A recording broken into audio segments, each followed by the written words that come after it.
محبوب کی صفت و ثنا کرتے رہو، ہر گھڑی محبوب کی صفت و ثنا کرتے رہو، عاشقوں فرض محبت یوں ادا کرتے رہو۔ سید الکونین کا ہے ذکر جانے بندگی، سید الکونین کا ہے ذکر جانے بندگی، منشائے حق ہے کہ ذکر مصطفیٰ کرتے رہو، اور دل میں ہو یاد خدا لب پہ ہو نام رسول، دل میں ہو یاد خدا اور لب پہ ہو نام رسول،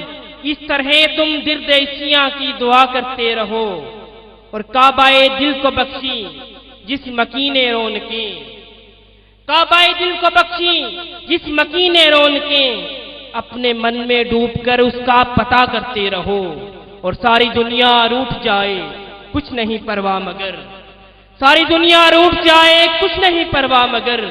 مرشد کامل نہ روٹھے یہ دعا کرتے رہو، ہر گھڑی محبوب کی صفت و ثنا کرتے رہو، عاشقوں فرض محبت یوں ادا کرتے رہو۔ سامعین گرامی قدر، احمدآباد سے خطاب دینا چاہوں گا عظیم دینی سکالر مفکر اسلام ڈاکٹر محمد اسحاق قریشی صاحب سے، vice chancellor independent university Faisal آباد، کہ آپ آئیں اور اپنے نورانی آواز سے ہمارے گروپ کو منور فرمائیں۔ آپ کا موضوع ہے خانقاہی نظام ماضی، حال اور مستقبل کے تناظر میں۔ آپ کی آمد سے قبل میرے ساتھ مل کر نعرے کا جواب دیں۔ نعرہ تکبیر، نعرہ رسالت، نعرہ حیدری، نعرہ غوثیہ، سیدی مرشدی،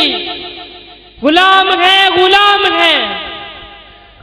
غلام یہ رسول میں۔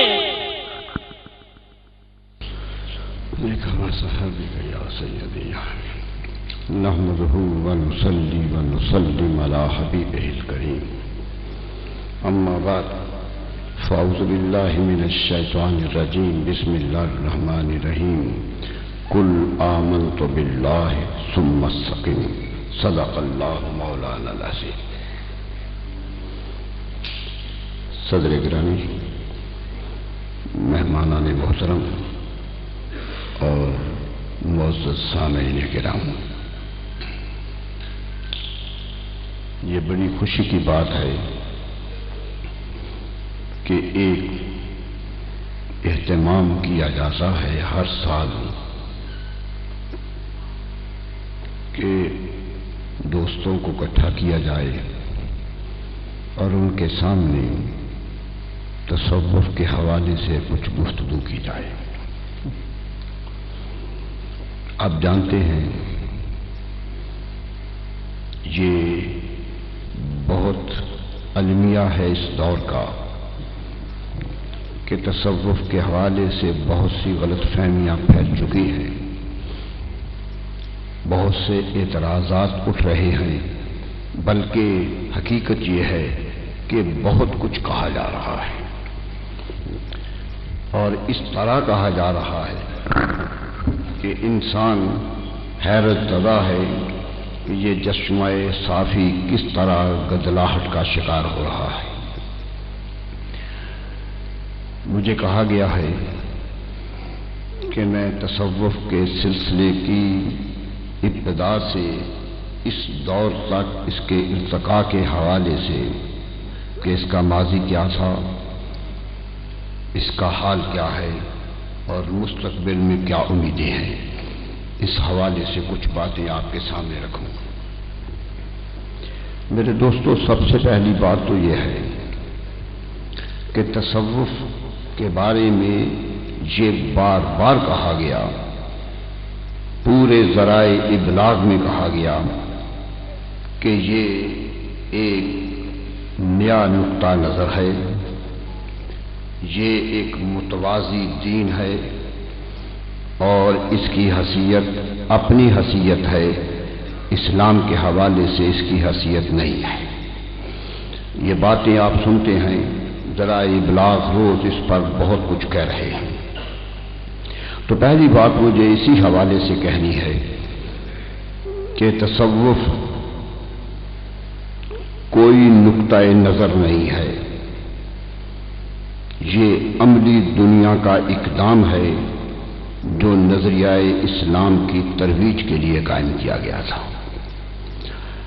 اسلام دین ہے، پوری زندگی کو محیط ہے، زندگی کے ہر شعبے کے ساتھ اس کا تعلق ہے، اور زندگی کا کوئی شعبہ بھی اس کے دائرہ کار سے باہر نہیں ہے۔ یہ دل سے لے کر جوارے تک، باطن سے لے کر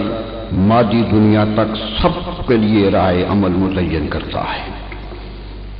نماز پڑھنے کا حکم دیا کہ سر جھکے،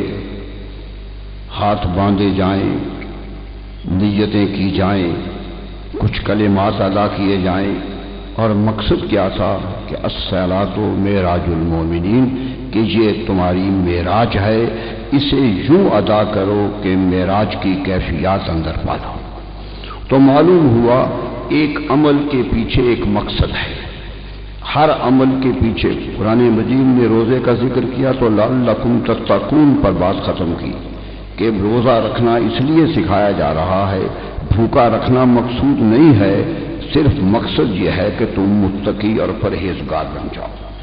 اور تقویٰ جو ہے وہ اندر کی دنیا کا نام ہے، انسانی ضمیر کے ایک رجحان کا نام ہے کہ جب تک وہ پیدا نہ ہو تقویٰ شاری پیدا نہیں ہوتی۔ تقویٰ زندگی میں جتنا بھی ہو، دیکھیے نماز پڑھنے سے تقویٰ پیدا ہوتا ہے، روزہ رکھنے سے، حج کرنے سے تقویٰ پیدا، لیکن قرآن مجید کی نص قطعی ہے کہ یاد رکھو کہ جو اللہ کی معظم شعائر اللہ فإنہا من تقوی القلوب، جو اللہ کے نشانیوں کی عظمت بیان کرتا رہتا ہے اور تسلیم کرتا رہتا ہے تو یقین کرو اس کے دل کا تقویٰ ہے۔ تو تقویٰ عبادات کی روح تک پہنچانے کا نام ہے، اس لیے حکم دیا گیا کہ عبادات کو یوں ادا کیا جائے۔ تو عبادات کے ایک تو مسائل آ گئے کہ کھڑا کیسے ہونا ہے،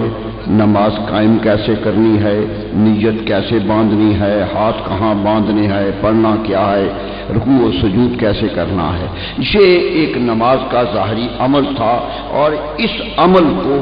فقہ نے، علم فقہ نے اپنے اندر سمو لیا۔ فقہی مسائل ہمارے سامنے ہیں، کتابیں علماء فقہ موجود ہیں جو یہ کام کرتے رہے، لیکن یہ بھی ایک بات تھی کہ جو ظاہری عمل ہے وہ باطن کا عمل بن جائے، تو اس لیے باطن کی تربیت بھی ضروری تھی۔ تصوف اسی باطنی تربیت کا نام ہے، اسی باطنی تربیت کے حوالے سے کام کرنے کا نام تصوف ہے۔ تو سوچئے کہ جب اسلام بدن سے روح تک محیط ہے تو بدن کی بات کرے اور روح کی بات نہ کرے تو اسلام کامل کیسے ہوگا؟ اسلام کی کاملیت تقاضا کرتی ہے کہ وہ کام بھی کیے جائیں جو آج تصوف کا موضوع ہے۔ اس لیے میں سمجھتا ہوں تصوف تکمیل دین کی ایک تحریک ہے جو انسان کو کامل طور پر دین میں داخل کرنے کا سبب بنتی ہے۔ یہ کوئی متوازی تحریک نہیں ہے، یہ دین کو دین تک پہنچانے اور ایک مسلمان کو خالص دین کے اندر داخل کرنے کی تحریک ہے جو صحابہ کرام رضوان اللہ علیہ مجمعین سے شروع ہو گئی تھی، اور ان کو بھی تربیت دے دی گئی تھی کہ کیسے اس تحریک کو چلانا ہے اور اس تحریک پر عمل کیسے کرنا ہے۔ میں ایک مثال دیتا ہوں، حضرت عثمان بن مسعود رضی اللہ تعالی عنہ بہت بڑے صحابی ہیں، بہت بڑی عظمت ہے ان کے صحابہ کی۔ ان کی قبر انور پر جب وہ انتقال ہوا تو خود نبی صلی اللہ علیہ وسلم تشریف لائے تھے، خود